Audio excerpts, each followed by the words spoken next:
A summer afternoon, the quiet neighborhood shattered by tires scraping asphalt. A siren blared, a blue sedan abruptly pulled over. An unjust judgment was about to begin, its protagonist, an underestimated hero, calmly approaching a turning point of fate. The scorching Saturday afternoon sun beat down on Oak Haven, its usual tranquility abruptly shattered by the piercing wail of a police siren. A well-maintained, unassuming blue sedan, moving at a perfectly normal speed, was suddenly forced to the side of the road. Two figures emerged from the patrol car. The first, Officer Rob Pulaski, a white man in his late 40s, his face flushed and eyes narrowed with a chilling intensity, already had his hand hovering over his holstered pistol. Trailing behind him was Officer Kevin Chen, a young, Asian-American man in his mid-20s, his expression a mix of tension and clear discomfort, a silent observer to his partner's aggressive posture.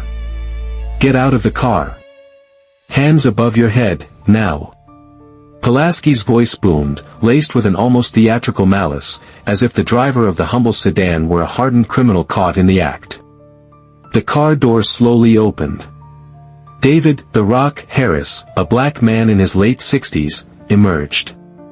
His physique, though aged, still suggested strength, and his gaze remained steady. Dressed simply in a plaid shirt and khaki pants, he appeared to be just another retiree enjoying his weekend drive. He calmly raised his hands as commanded. "Is there a problem, officers? Did I do something wrong?" David's voice was calm, clear, and devoid of any panic, only a hint of genuine bewilderment.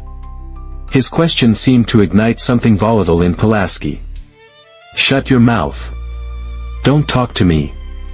Pulaski roared, his tone dripping with contempt and an almost unsettling sense of superiority.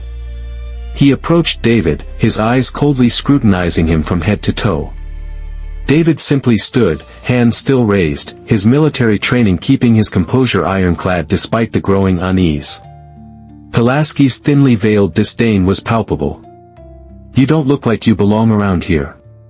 What are you up to, old man? Don't play dumb." His words were heavy with racial prejudice, laced with the condescending stereotype he clearly held for an elderly black man.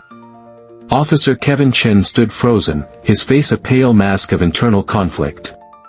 He had witnessed Pulaski's racial aggression and abuse of power countless times, but his inexperience and fear of retaliation kept him silent, a silent accomplice to the unfolding injustice. The air crackled with unspoken tension, a calm facade masking a brewing storm of prejudice. Then, without a single warning, without any movement from David Harris, who stood perfectly still, hands still raised in full compliance, Pulaski abruptly pulled his Glock 19 from its holster. A sharp, deafening crack echoed through the quiet afternoon. David stumbled, a painful gasp catching in his throat as he crumpled to his knees. A horrifying crimson stain began to spread rapidly across his unassuming plaid shirt, blooming starkly against the fabric.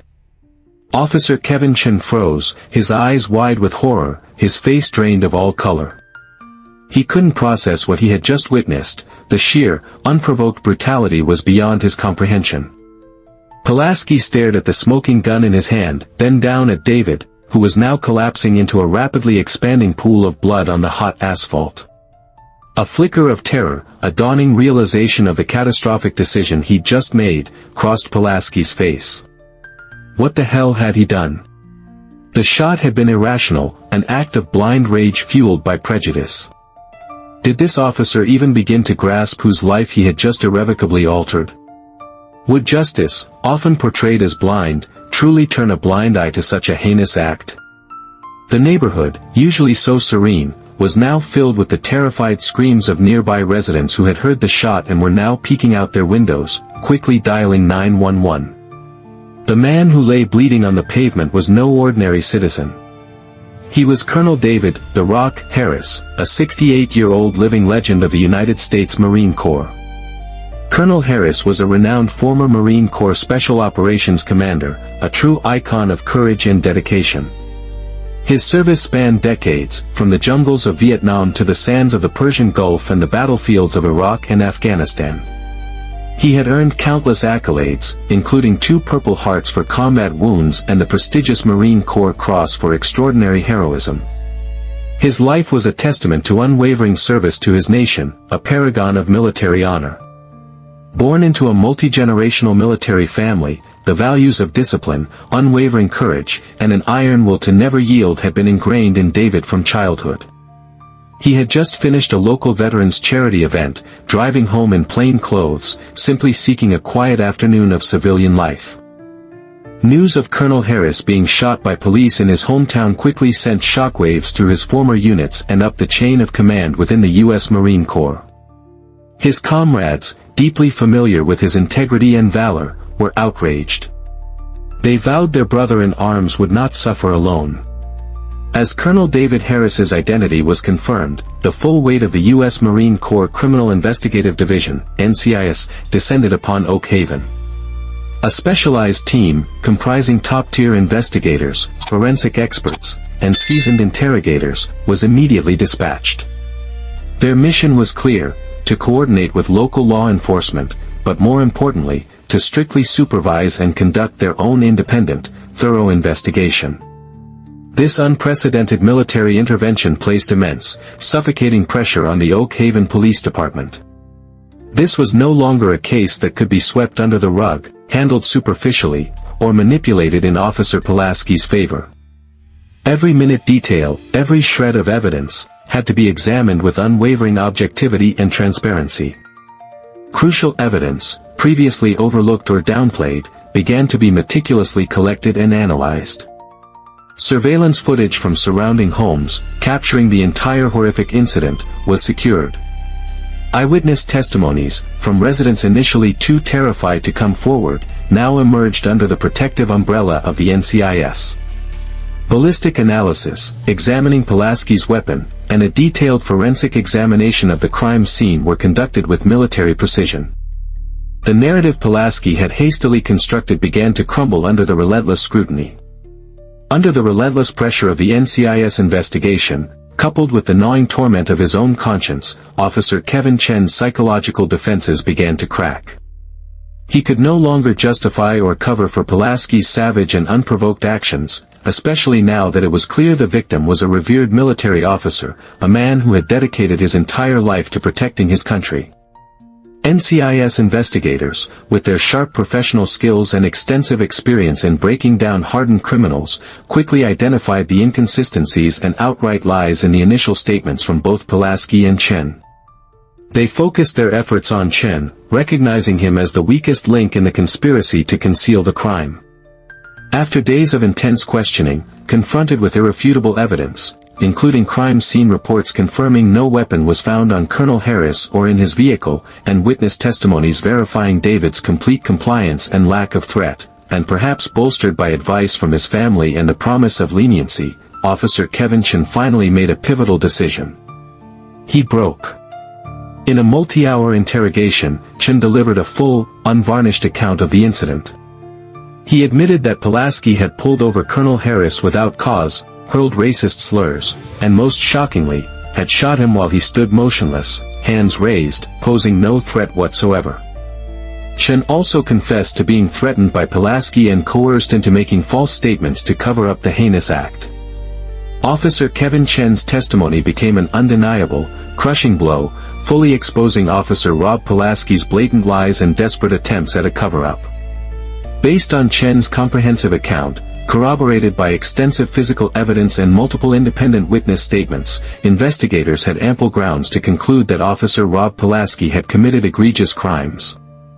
An emergency arrest warrant for Pulaski was swiftly issued. He was taken into custody at the police station and charged with a litany of serious offenses, including intentional infliction of serious bodily injury with a dangerous weapon with aggravating circumstances, abuse of power, making false statements to an investigative agency, and hate crimes motivated by proven racial discrimination. The arrest and subsequent prosecution of Officer Pulaski ignited a massive wave of public outrage, not just in Oak Haven but across the entire nation. The image of a black Marine Corps veteran, a man who had bled and sacrificed his youth to protect his country, now shot and severely wounded by his own country's police due to blind racial prejudice and blatant abuse of power, pushed countless individuals beyond their breaking point. Peaceful protests, demanding justice for Colonel David Harris and comprehensive police reform, erupted in major cities. Colonel Harris's story quickly became a potent symbol in the ongoing struggle against police brutality and systemic racism that continues to plague American society. The trial of Officer Rob Pulaski captivated the nation for weeks. Evidence presented was overwhelming and irrefutable. Witnesses, including Kevin Chen, courageously testified, revealing the full, horrifying truth. Despite his grave injuries, Colonel David Harris attended key hearings, his unwavering gaze and quiet dignity a powerful testament to his resilience. Found guilty on all counts, Pulaski was sentenced to 35 years in federal prison and ordered to pay substantial damages. Colonel Harris's story was not just about his personal triumph, but about a nation's pursuit of justice. His resilience, sacrifice, and voice will forever inspire us, reminding us that true patriotism lies in defending the dignity of every citizen, regardless of color or background. Have you encountered arrogance and prejudice like Pulaski's? How do you view Kevin Chen's transformation from silent complicity to courageous truth-telling? Is Colonel Harris's story inspiring or disheartening for your faith in justice? Share your thoughts in the comments below, and let us know what we can collectively do to prevent similar tragedies and build a more just and equitable society for everyone. Comment respect, like, share, and subscribe to help us amplify these crucial conversations.